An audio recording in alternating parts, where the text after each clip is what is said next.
আমার দিক থেকে মনে হচ্ছে যে হ্যাঁ, অবশ্যই পরিমণির দোষ আছে। আর একজনের এক হাতে কখনো তালি বাজে না। তো যেহেতু উনি একটা মহিলা মানুষ হয়ে একটা ছেলের সাথে যদি এরকম খারাপ ইয়ে সম্পর্কে জড়ায়, তাহলে সেই জিনিসটা তো খারাপ দেখায় না। তো এখানে অবশ্যই ওনার দোষ আছে, এক হাতে কখনোই তালি বাজে না। তো আমি মনে করি যে ওনারও দোষ আছে।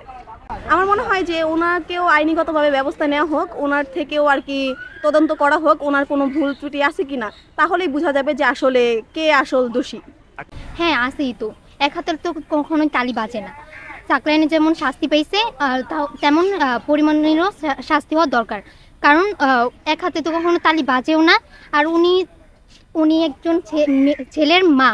ওনার একটা সন্তান আছে। উনি কিভাবে আরেকটা ছেলের সাথে অনৈতিকভাবে সম্পর্কে জড়ায়, এটা ওনার অন্যায়। তো আমরাও চাই যে আইনগতভাবে ওনারও শাস্তির দরকার। কারণ সাকলাইনের যেমন শাস্তি হয়েছে, তো ওনারও শাস্তি হওয়া দরকার।